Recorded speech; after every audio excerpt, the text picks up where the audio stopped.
Welcome to another episode of the Living Pianos podcast with your host, Robert Estrin. Me, Mike Wood, and our special guest today, Bijan Taghavi. Now, Bijan and Robert, you guys have quite a bit of history.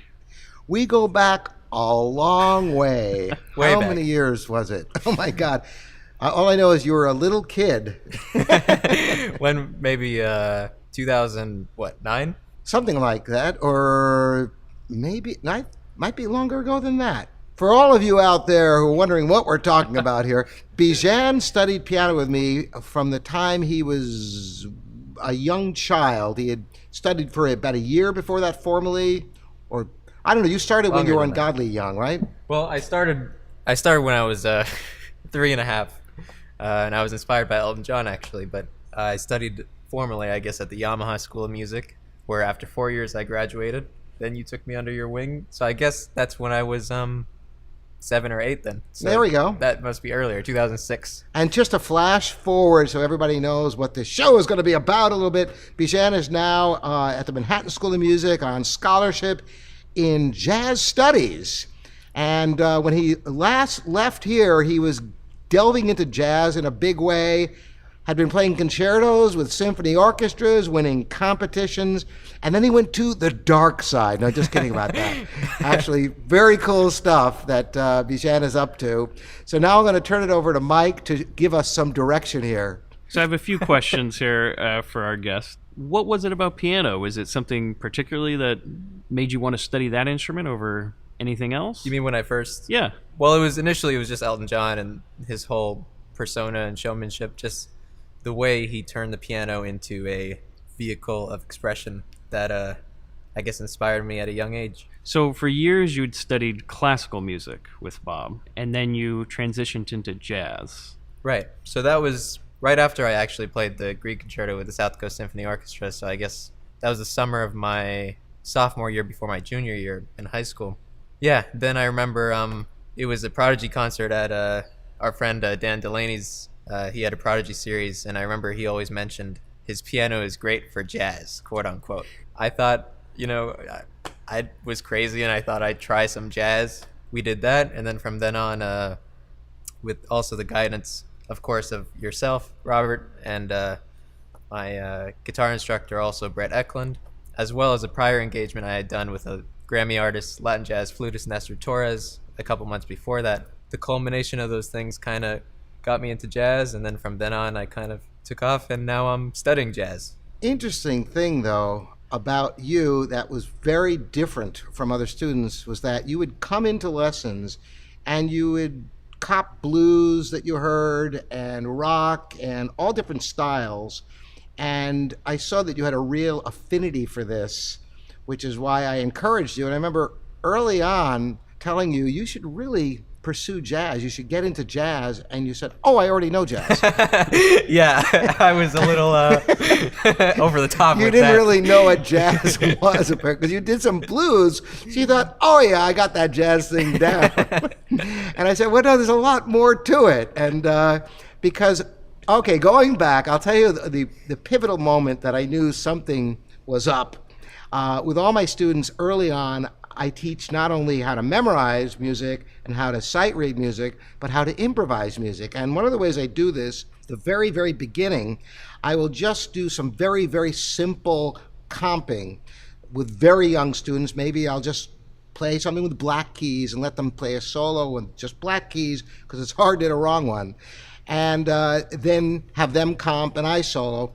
And you were a little bit more sophisticated, so I'd had you just play a D minor chord to a G major chord, just playing the D in the left hand, the two top notes of the chord in the right hand, to comp, and I did some fancy solos on top of it.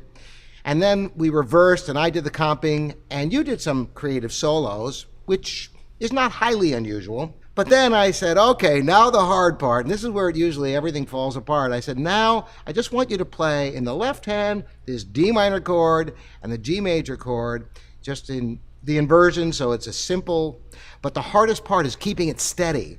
And I said, do anything in your right hand, but make sure the left hand doesn't lose or gain time. And right from the very beginning, you were able to do it. every other student I've ever given that to completely loses the left hand rhythm as soon as they try to solo with any kind of fluidity in the right hand at all, even like whole notes. And you just instantly could do it. I thought, oh my God. And the other thing that you were really good at was creating a groove. At a very young age, you would really get these nice syncopated grooves that I found very compelling, even when you were a young child. So that's why I always encouraged you. But of course, your primary study with me was classical music. You got achieved quite a bit. And so here we are today. Well, that subject of a groove, I'm sure we'll get into it later, but that's something actually Justin DeChocho, our jazz chair at the Manhattan School of Music, impresses on us a lot. He always tells us in his raspy voice, he's like, life is about a groove. Everything's about a groove. Create a groove.